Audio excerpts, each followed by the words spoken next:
I'm Terry Wong. I'm currently working as a vicar at St. Andrew's Cathedral. My first encounter with Alpha was when I was serving in St. John's St. Margaret's Church. We were actually a church with many cell groups and we were trying to evangelize. We were trying this tool and trying that tool, and we were actually developing our own tool. It's in that context that while we are researching, that we came across the Alpha course, and that Nikki Gumbel and Sandy Miller is coming to town to hold the first Alpha conference in Singapore. Truth be told, initially I wasn't very enthusiastic because I thought that we should do something that's local. But my vicar then insists that we should send a team, so we sent a pretty strong team. So it was 2 days conference, and it was held in the cathedral, in the nave, not the best place to host a conference. I was seated at the back and Nikki's head was bobbing up and down, and I thought the conference was quite boring.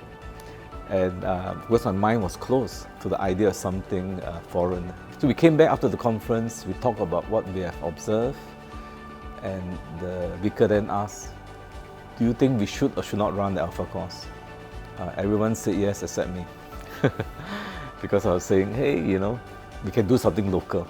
And we already embarked on it. Why do we want to franchise something? But I was obviously overruled, so maybe God was saying something. And so I said, okay, we'll start our first Alpha course. Let's do it quietly so that if it fails, no one will be disappointed and we'll move on to the next thing.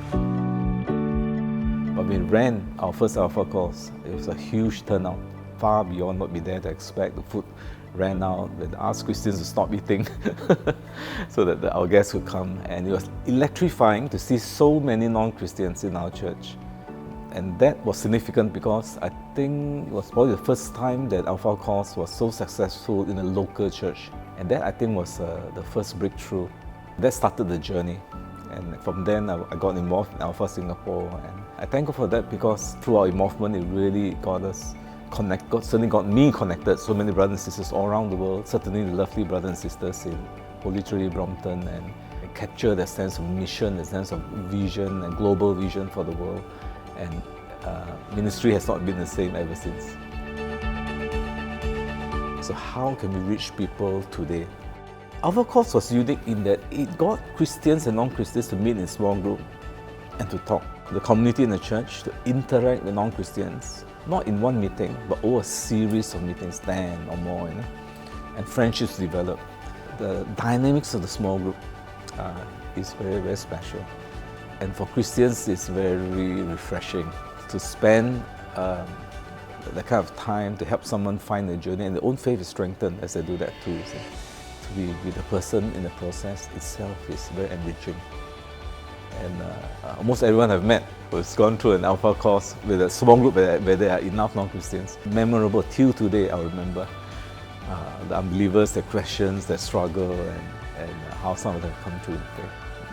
As someone who said the Lord's anointing is on it, there's one X factor. I think none of us can put a reason to it.